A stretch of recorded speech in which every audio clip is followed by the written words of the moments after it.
PKM 룰 경우에는 지켜야 되는 것들 적어놨습니다. 이 문헌 메모랑 임시 메모 중에서 선별돼서 가치가 있고 연결이 될 부분이 연구 메모로 만들어집니다. 임시 문헌 메모, 연구 메모가 따로 있고 파라의 리소스 부분은 문헌 노트랑 겹칠 수는 있어요. 스터디의 목표는 상호 학습을 통해서 지속적으로 성장하고 발전하는 겁니다.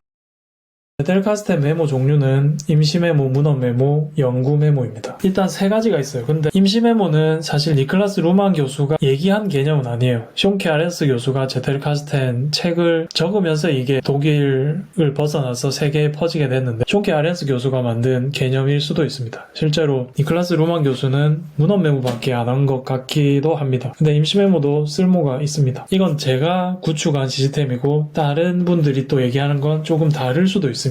어쨌든 임시 메모는 나의 생각이에요. 나의 생각이나 아이디어입니다. 임시 메모는 옵시디언에서 인박스와 같이 사용을 해요. 그래서 커맨드 N이 컨트롤 N이 그 새로 만들기 단축키인데 기본적으로 임시 메모 폴더에 가게 세팅이 되어 있습니다. 결국 임시 메모랑 문헌 메모가 모여서 이 중에서 선별이 돼서 연구 메모가 되는 거거든요. 문헌 메모는 리터러처 노트라고 해서 다른 사람이 만든 자료, 책이나 아티클이나 논문이나 영화나 드라마나 유튜브나 이런 것들이 되는 겁니다. 그런 것들을 보다가 이 문구는 괜찮네 하는 것들이 있을 수 있고 거기에 대해서 떠오르는 나의 생각 그리고 메모가 있을 겁니다. 이런 것들을 모아놓은 게 문헌 메모입니다. 리디북스 활용하시는 분 계신지 모르겠어요. 리디북스나 밀리의 서재에서 하이라이트하고 내가 메모를 하잖아요. 독서노트가 만들어져 있습니다. 그리고 리드와이즈에서 아까처럼 수집을 할 수가 있거든요. 이걸 제가 처음 본다고 생각을 하면 리드와이즈에 지금 수집이 되어 있습니다. 이 버튼을 누르면 수집이 되고 이런 식으로 하이라이트를 하고 메모를 할 수가 있거든요. 그러면 이것들이 여기 들어오게 되거든요.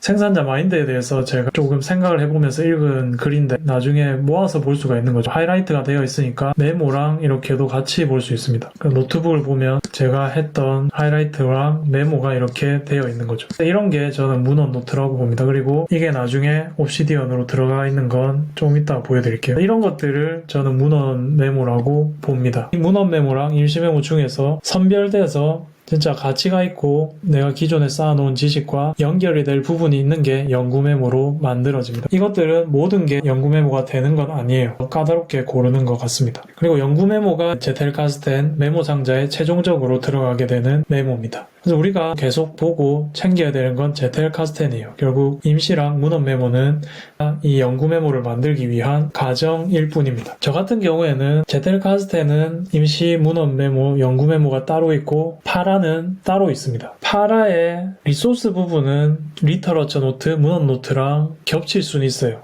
제텔카스텐 메모가 안 되더라도 어떤 개념을 연결하는 부분은 리소스 부분을 활용할 수가 있거든요. 볼트는 굳이 구분할 필요가 없어요. 회사 때문에 구분하는 거 이외에는 구분을 할 필요가 없습니다. 아니면 이번 옵시디언은 망했다 하고 새로 만들면 몰라도 여러분들이 사용하시는 옵시디언 볼트는 굳이 나눌 필요가 없습니다. 그리고 볼트 안에도 폴더나 이런 개념이 있기 때문에 저는 볼트를 용도에 따라서 나누는 건 생각을 해본 적이 없습니다. 모든 것을 한 군데서 하려고 하면 그게 정말 큰 스트레스가 되는 걸 제가 에버노트, 원노트나 워크플로우나 이런 걸 쓰면서 경험을 해봤습니다. 여러분들도 아마 많이 써보셨을 거예요. 근데 옵시디언에서도 모든 걸 하려는 분이 있을 수 있거든요. 저는 할 일 관리 같은 경우에도 옵시디언 안에 투두리스트 관리하는 것도 있잖아요. 근데 정말 투두리스트를 잘 관리하고 싶다 그러면 투두이스트나 아니면 틱틱이나 이런 것들 사용하시는 것도 좋다고 생각을 합니다. 그리고 옵시디언을 사용하는 주 용도는 지식 관리이기 때문에 파라나 이런 것들을 추가적으로 하고 플러그인을 깔아서 쓸 수는 있는데 너무 한 종류에서 다 하려고 하면 나중에 스트레스가 되더라고요. 개인적인 생각입니다.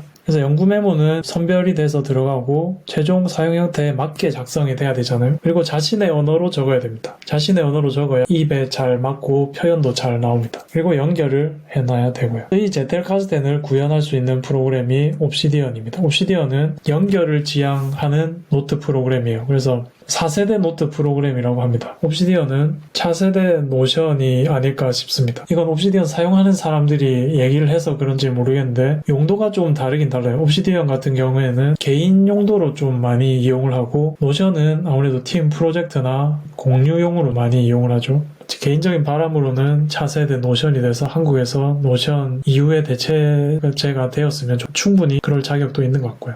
그리고 옵시디언은 플러그인을 다양하게 지원합니다. 이게 오히려 독이 될 수도 있는 게 이것저것 다 깔아서 쓰다 보면 플러그인 공부를 하다가 시간을 다 보내거든요. 우리가 하려는 건 지식 관리고 뭔가를 만들어내는 거기 때문에 거기에 도움이 되는 플러그인만 선별해서 사용을 하시면 되겠습니다. 그리고 아날로그는 이게 넘버링하고 찾고 뭐 잃어버릴 수도 있고 물을 쏟을 수도 있고 이런데 디지털은 그런 게 없죠. 확실히 디지털이 편한 것 같아요. 그리고 검색이 엄청나게 유효하다고 생각을 합니다. 다양하게 이런 것들을 다시 볼 수 있는 방법이 옵시디언에 많거든요. 하나하나씩 공부를 해보시면 될 것 같습니다. 옵시디언은 노트 개념 간 연결 관계를 파악하는 방법이 백링크나 아웃링크나 그래프 뷰 이런 것들이 있고요. 옵시디언을 한번 보면 말씀드린 대로 플리팅 노트 임시 문헌 연구로 되어 있고 여기 MOC가 0번에 있습니다. 4번이 프롤리픽 라운지라고 해서 생산물 결과물을 만들어내는 곳이고 프로젝트 에어리아 리소스 아카이브가 이렇게 들어와 있죠. 저는 따로 활용을 하고 리소스 부분은 이렇게 다양하게 넣어놨는데 가장 많이 쓰는 건 여기 있는 컨셉 부분, 그러니까 제텔카스텐 메모가 되지는 못하지만 개념이 될 수 있는 것들, 이런 것들은 연결을 해놓을 수 있거든요. 그러면 이걸 로컬 그래프인데 다른 노트에 연결이 되게 할 수 있는 거예요. 지식 창업이란 지식을 돈으로 바꾸는 기술에서 규모의 경제가 링크가 되어 있습니다. 이런 식으로 내가 연구 메모는 아니지만 개념이 연결되어 있을 수 있잖아요. 이런 지식 창업이라든지 개념 노트를 관리를 하고 있습니다. 여기 로컬 그래프로 가보시면 1단계로 보면 여기 1단으로만 연결되어 있는 이런 노트들이 보이거든요. 이게 모든 것이 되는 법이라는 책에 나온 내용인데 이런 개념이 어떤 개념이나 아니면 노트들과 연결이 되는지 되어 있습니다. 이런 식으로 되어 있는 게 저의 리소스 부분입니다. 아시겠죠? 리소스 부분에서 이렇게 활용을 하고 그 다음에 하이라이트한 부분이 이렇게 들어와 있습니다. 지금은 리드와이즈를 사용해서 커뮤니케이팅 위드 슬립박스는 지금 들어왔네요. 하이라이트하고 메모한 부분이 이렇게 들어와 있습니다. 이런 파라를 차용해서 사용을 하실 수가 있습니다. 그리고 옵시디언 자유도가 엄청 높은 프로그램이에요. 개인의 용도에 맞게 구현이 가능하고 제텔카스텐을 위해서 사용을 하고 있습니다. 옵시디언이 딱 떠오르는 이미지죠. 흑요석이라고 하는 게 옵시디언이고 이렇게 보라색으로 되어 있습니다. 옵시디언 초기 설정 부분은 방금 보여드린 것처럼 저는 폴더를 이용하고 있고 사실 제텔카스텐만 사용하실 거면 1, 2, 3번만 사용을 하시면 됩니다. 그리고 단축키 같은 경우에도 여러분이 어떤 필수 단축키 같은 것들은 있거든요. 여기 나중에 보시고 설정을 하시고 좀 더 궁금하시거나 이해 안 되시는 분은 저한테 물어보시면 되겠습니다. 그리고 플러그인 같은 경우에는 코어 플러그인 같은 경우는 백링크 같은 경우에는 아까 봤던 것처럼 이 노트를 참조하고 있는 노트를 여기에서 이렇게 보는 겁니다. 이건 아직 참조하는 노트가 자기밖에 없이 나오죠.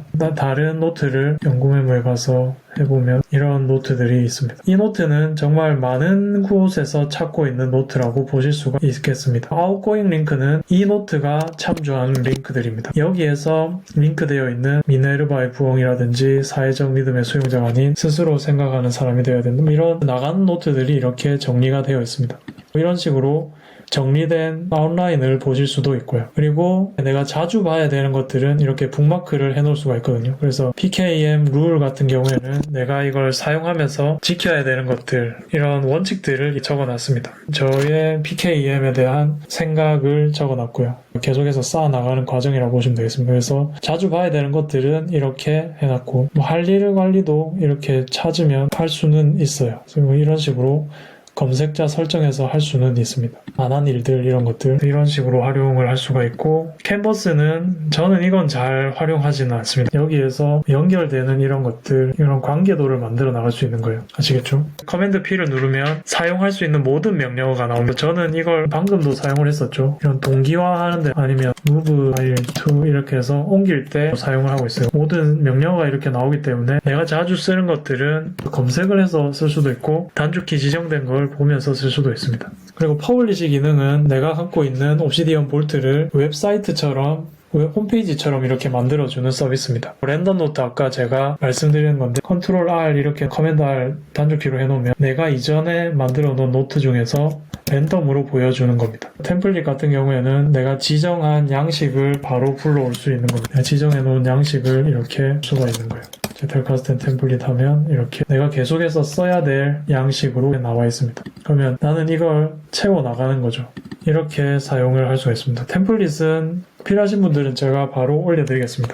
그리고 커뮤니티 플러그인도 엄청나게 다양하게 많은데 저는 쓰는 것만 씁니다. 엑스칼리 드로우도 깔아놨는데 잘 안 쓰는 것 같고, 데이터 뷰 같은 경우에도 쓰는 것만 쓰는 것 같아요. 그래서 MOC 같은 경우에는 이렇게 데이터 뷰를 활용해서 사용을 할 수도 있거든요. 이런 식으로 쿼리를 설정을 해놓으면 여기에 맞는 걸 불러오는 겁니다. 그러면 내가 이런 프로퍼티, 예전에는 메타데이터나 프론트 매터라고 했었는데 여기에 내가 정보들을 입력을 해놓거든요. 여기 보시면 이렇게 입력을 해놓습니다. 그러면 이런 것들을 나중에 한 방에 불러올 수 있는 거예요. 그래서 리터러처 노트에 관련된 내용들을 다 끌고 옵니다. 출력할 내용들을 이렇게 적어놓고 출처를 영화로 이렇게 해서 하면 별점이 높은 순서대로 이렇게 출력을 해줍니다. 이런 식으로 관리를 하고 있다고 보시면 되겠습니다. 그리고 챗GPT 같은 걸 불러와서 할 수도 있거든요. 내가 그걸 보면서 챗GPT를 여기 붙여놨습니다. 그러면 이 노트를 읽어올 수가 있어요. 그러면 QA 모드로 하면 지금 옆에 있는 노트를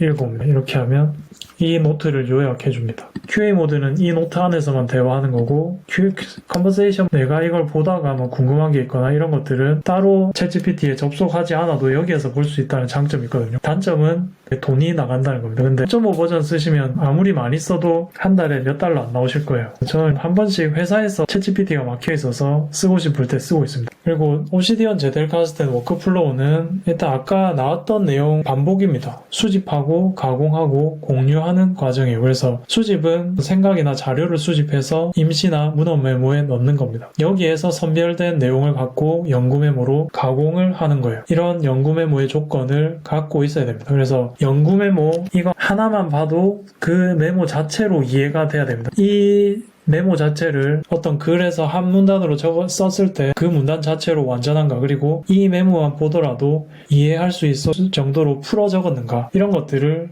체크를 하셔야 됩니다. 아시겠죠? 실제로 제텔카스텐이나 옵시디언을 통해서 만들어내는 게 관성이 있습니다. 이번 스터디를 통해서 목표로 하는 게 이런 제텔카스텐 메모를 활용해서 실제 콘텐츠를 만들어 나가는 과정을 연습하는 겁니다. 그리고 결과물에 대한 피드백을 알려면 결국 여러분들이 콘텐츠를 만드셔야 됩니다. 그렇게 해야 개선을 할 수 있는 기회가 생기는 거예요. 뇌도 있고 핸드폰도 있고 책도 있고 다양한 소스에서 모여서 이런 메모로 가는 과정을 봤습니다. 완벽한 프로세스는 없습니다. 지금 제가 알려드리는 것도 나중에 언제든 바뀔 수는 있어요. 여러분의 니즈에 맞게 바꿀 수도 있습니다. 써보면서 자신에게 맞는 프로세스로 바꿔보시고 원리를 이해하는 게 중요하다고 생각합니다. 세컨드 브레인이나 제텔카스텐이나 다양한 워크플로우가 있거든요. 근데 흐름은 거의 비슷합니다. AC라는 닉 마일로가 제시하는 방법론도 결국 Add, Connect, Express라서 어떤 정보를 더하고 연결시키고 표현하는 결국 결과물을 만들어내는 거예요. 여러분들이 이 스터디를 통해서 지향하셨으면 좋겠는 건 공유하는 겁니다. 표현하는 단계로 많이 가보는 거고요. 연구 메모를 엮어서 하나의 결과물을 만들고 피드백을 받아 나가셨으면 좋겠습니다. 이제 스터디 운영 방향을 설명을 드리도록 하겠습니다. 일단 1주차만 강의를 진행할 겁니다. 제가 계속해서 이렇게 얘기하는 건 오늘이 이번 기수에서는 마지막입니다. 그리고 2에서 4주차는 모두가 참여하는 형태로 스터디를 진행할 거예요. 여러분들이 실제 지식 관리를 하는 과정, 아니면 그걸 통해서 만든 제텔카스텐 메모나 거기서 제가 바라는 건 좀 더 나가셔서 글을 적는다거나 콘텐츠를 만든다거나 어떤 형태든 결과물을 만들어내셨으면 좋겠습니다. 처음 시작하시는 분들은 큰 단위를 하는 분들을 보면서 아, 저렇게 하면 되는구나 하고 방법을 배우고 또 시도를 해볼 수가 있고, 조금 앞서 나가시는 분도 있으실 거예요. 그런 분들은 콘텐츠를 계속해서 만드는 과정을 서로 공유를 하면서 저런 방법론도 있고 이런 주제에 대해서 공부도 되고 계속해서 만들어 나가는 게 스터디의 목적입니다. 그래서 발표를 꼭 하셔야 됩니다. 출력하는 시간을 의식적으로 갖는 게 이번 생산자 스터디의 목표고요. 그리고 서로의 결과물과 그 결과물을 만들어내는 방법을 보고 배우는 게 또 하나의 목적입니다. 스터디의 목표는 결국 상호 학습을 통해서 지속적으로 성장하고 발전하는 겁니다. 그래서 1기로 시작하시지만 기수제로 운영이 되니까 2기에 연속해서 참여하시는 분들은 할인 혜택도 드릴 거고요. 그리고 나중에 스터디가 커지고 인원이 늘어나면 여러분들이 새로 오시는 분들을 가이드할 수 있는 방향으로 나가게 계속해서 만들어 나갈 겁니다. 지금 여러 분야의 분들이 모이셨습니다. 채팅방에서 소개를 하신 분도 있고 안 하신 분도 있는데 외국에서 지금 접속 있는 분도 계시고 정말 분야가 다양했어요. 자신의 분야에서 풀어낼 수 있는 방법이나 이런 것들이 또 있을 거잖아요. 그래서 저도 사실 그런 게 좀 기대가 되긴 합니다. 저도 모더레이터 같이 참여를 하지만 배우고 성장하는 게 저의 인생의 가장 큰 재미 중에 하나거든요. 그래서 여러분들과 생각지 못했던 분야로 만나서 이런 지식과 기존에 내가 갖고 있는 것들이 연결되고 그런 것들 통해서 또 아이디어가 나오고 성장을 했으면 좋겠습니다. 저는 사실 완료주의자입니다. 뭔가를 완벽하게 하려고 하면 결국 그게 발표를 못해요. 그래서 여러분들이 완벽하진 않더라도 나는 이렇게 했다. 난 이렇게 이런 걸 만들었다. 라고 공유를 할 수 있는 자리를 만드는 게 이 스터디의 목적입니다. 사례 공유는 여러분들이 발표를 하시면 제가 유튜브에 편집을 해서 올릴 예정이에요. 그리고 발표 시간은 지금 인원이 별로 많진 않기 때문에 꼭 5분으로 하지는 않아도 되는데 시간 제한이 있다는 건 생각을 하고 발표를 하셨으면 좋겠습니다. 이런 식으로 여러 사람들이 또 보고 거기에서 발표를 하려면 여러분들이 조금 더 열심히 하시겠죠. 한 번 더 돌아보고 나와서 얘기하면 많이 하게 되더라고요. 조금이라도 더 알려주고 싶은 게 사람의 본능이 아닐까 싶습니다. 억눌린 공간에선 발휘하지 못하는 여러분의 본능을 발휘할 수 있는 생산자 스터디가 되었으면 좋겠습니다. 다음 주에 여러분들이 하셔야 되는 겁니다. 아직 옵시디언이나 제델카스텐 세팅이 안 되신 분들은 하나씩 알아나가시면 될 것 같고요. 여러분들이 관심 있는 주제라도 괜찮고 아니면 제텔카스텐 옵시디언 공부를 하는 것도 괜찮고 뭔가 새롭게 배워나가는 과정이나 기존에 있던 것들을 정리해 나가는 과정을 만들어내셔도 됩니다. 다른 사람들이 들을 때 유용할 수 있는 정보나 나의 지식을 정리해서 결과물로 만들어서 한번 말해보고 공유해보는 게 스터디의 목적입니다. 그리고 내가 블로그나 유튜브나 다른 걸로 했을 때 성과까지 있었다면 그걸 공유를 해주시면 좋을 것 같고요. 다음 주는 동일한 시간에 진행을 할 거고요. 시작 전에 발표할 사례를 정리해서 올려주시면 됩니다. 패들릿에서 해도 괜찮을 것 같아요. 만약에 여러분들이 다른 블로그나 브런치에 올리셨으면 그 링크를 여기에 올리시고 해도 괜찮은 거예요. 결국 나중에 이게 뒤에 오는 기수나 우리 스터디를 보는 사람들이 이런 걸 해나가고 있구나. 시각적으로나 데이터적으로 좀 쌓아나가고 싶은 게 있거든요. 결국 이런 마감과 함께 발표하는 경험이 우리를 움직이게 합니다. 발표를 하려면 만들어야 되고 정리를 해야 됩니다. 결국 그 경험이 우리를 좀 더 원하는 방향으로 이끌어 줄 거라고 믿습니다.